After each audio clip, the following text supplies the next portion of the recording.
নমস্কার, আমি ফাল্গুনী। আজকের ক্ষমতা দখলের লড়াইয়ের কোলাহলে স্বামী বিবেকানন্দের একটি বাণী মনে পড়ল, কারণ আজ এটা প্রাসঙ্গিক। সত্যের জন্যে সব কিছু উৎসর্গ করা যেতে পারে, কিন্তু কিছু নিজস্ব লাভের জন্য সত্যকে উৎসর্গ করা যেতে পারে না। অসত্যের পথে গিয়ে শেষটা কি ভয়ানক, জীবনের অভিজ্ঞতা দিয়ে অনেকের ক্ষেত্রে দেখেছি। অসত্যের পথে মহান বিশ্বশ্রেষ্ঠ, অথচ নিজের জীবনে সভ্যতার মানদণ্ডে প্রকাশ হওয়া অনৈতিক কর্ম ইত্যাদি জনসমক্ষে আসার পরও সব সরকারি সত্য প্রতিষ্ঠার স্তম্ভ কক্ষিগত হওয়ায় এর পরেও তার শেষটা যে কী হবে অনেকেই আজ বুঝতে পারছেন না। তবে সত্যের জয় হবে ও অসত্যের পরাজয়, এবং শাস্তি হবে অনিবার্য। সত্যের জয় হয়েছে যুগে যুগে, এক্ষেত্রেও সেটা হবে। আজ জ্ঞানবৃক্ষে এই বিষয়ে আলোচনা করব। উদ্দেশ্য সৎ পথে চলায় অনুপ্রাণিত করা, সব রকম প্রলোভন থাকা সত্ত্বেও। যে কথা অবতার পুরুষরা বলেছেন তা সত্যের উপর আধারিত এবং মানুষের জীবনের দিশারি। প্রতিটি মানুষের মনে রাখা উচিত, এই মনুষ্য জীবন ঈশ্বরের পুরস্কার।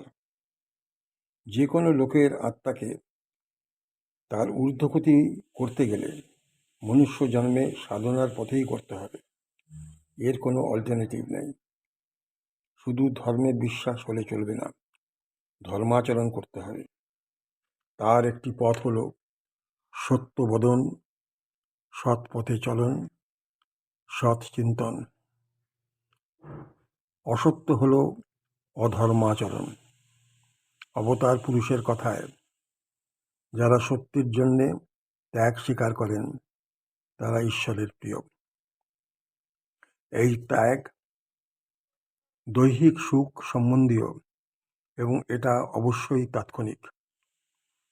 অথচ মানুষ ভুলে যায়, কোনো দৈহিক সুখ তাকে আসল সুখ দিতে পারে না। এর উপর সত্য হলো যে দেহের সুখ নিয়ে তাড়না, তা জন্মের পর দেখবেন ব্যাধি, জরা এবং অবশ্যম্ভাবী দুঃখ, মৃত্যু দিয়ে। অথচ যে আত্মা দেহে উপস্থিতির জন্য তার মনুষ্যরূপের পরিচয়, তা অবিনশ্বর, তা নিয়ে অনেকের চিন্তা নেই। সুতরাং যে ঐশ্বরিক কাজের দায়িত্ব নিয়ে পৃথিবীতে জন্ম, সেই কর্ম করতে অসত্যের পথ ধরা কাজে বাধা শুধু নয়, পাপকর্মও বটে।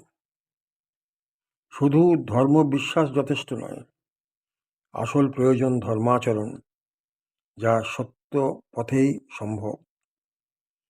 শাস্ত্রে কথিত আছে, যারা সত্যের জন্য আত্মত্যাগ করেন ঈশ্বর তাদের আধ্যাত্মিক শক্তির পুরস্কার দিয়ে আশীর্বাদ করেন।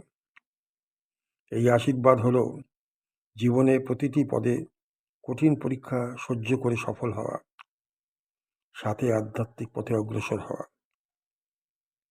মানুষ যদি ঈশ্বরের পথ গ্রহণ করেন, ঈশ্বরও তাকে সেই পথে অগ্রসর হতে সাহায্য করেন। তবে মানুষের প্রথমে এগোতে হবে। সত্যের জন্যে ত্যাগের দিকগুলো একটু আলোচনা করি। পরীক্ষা সহ্য করা, কারণ সৎ পথে যেতে বাধা দিতে আসবে প্রলোভন, ভয়, মান সম্মান হারাবার শঙ্কা। যারা সৎ পথে চলেছেন, কোনো অন্যায়ের সাথে সমঝোতা করেননি, তারা অবশ্য অতি সহজে পরীক্ষা সহ্য করেন, পাশও করেন। ইডি, সিবিআই, ইনকাম ট্যাক্স ইত্যাদি যারা অসৎ, তাদেরই বিচলিত করে। অবশ্য ওয়াশিং মেশিনে গেলেও ঈশ্বরের দরবারে কিন্তু তাদের শাস্তি পেতেই হবে। এ বিষয়ে উদাহরণের প্রয়োজন নাই।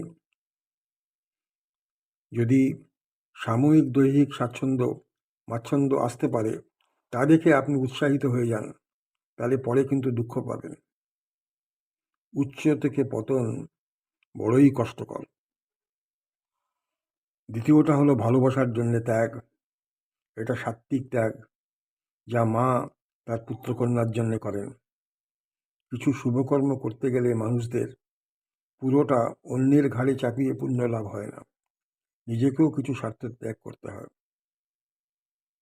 চূড়ান্ত পুরস্কার বুঝতে দৈহিক লাখপতি ভাবলে চলবে না।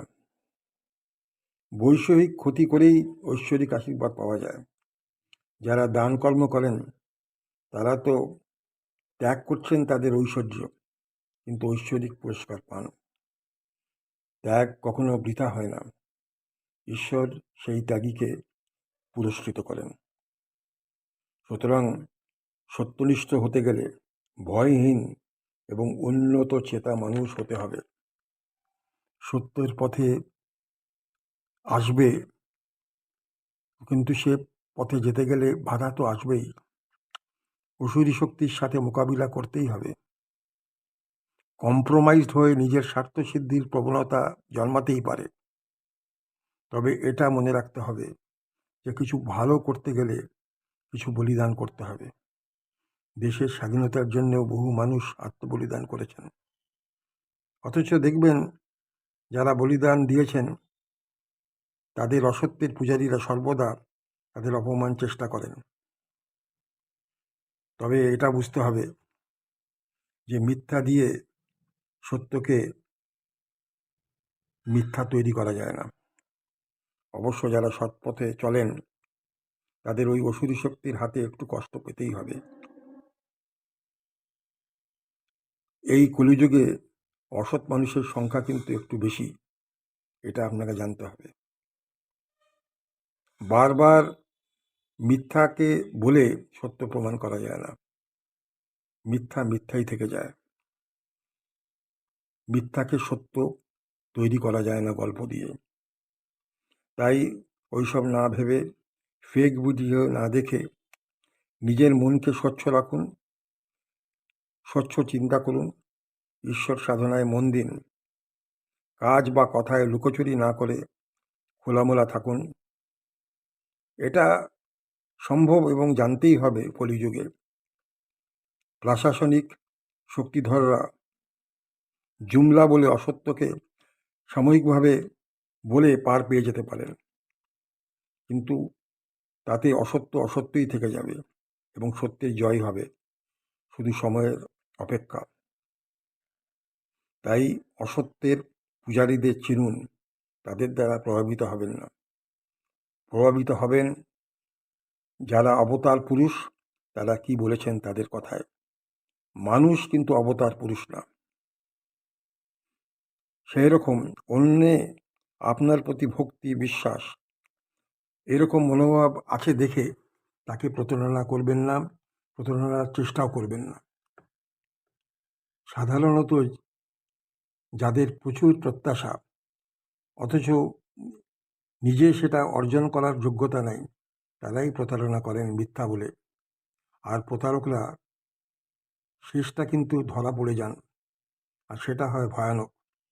সুতরাং নিজের আত্মবিশ্বাস বাড়ালে ও চাহিদা ও প্রত্যাশার মধ্যে সামঞ্জস্য রেখে যদি আপনি চলেন, তাহলে সত্য কথন বিচরণ থেকে আপনি কখনোই বিচ্যুত হবেন না। অনেক মানুষ আছেন নিজেকে মহান দেখাতে মুনি ঋষির মতন আচরণ করেন।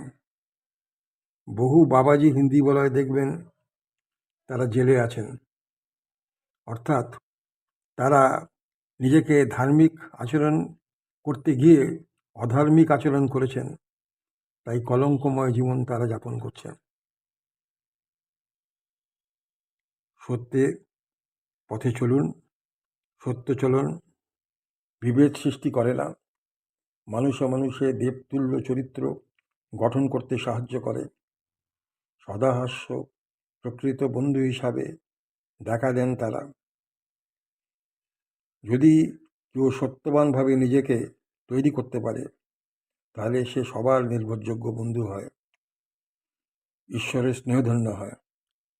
তখনই তার জীবন হয় সফল মনুষ্য জীবন। আজ এখানেই শেষ করি। তার আগে বলি, অনেক প্রলোভন থাকলেও সত্য বদন থেকে বিচ্যুত হবেন না। বরং কিছু বলবেন না, কিন্তু মিথ্যা কথা বলবেন না। ধন্যবাদ।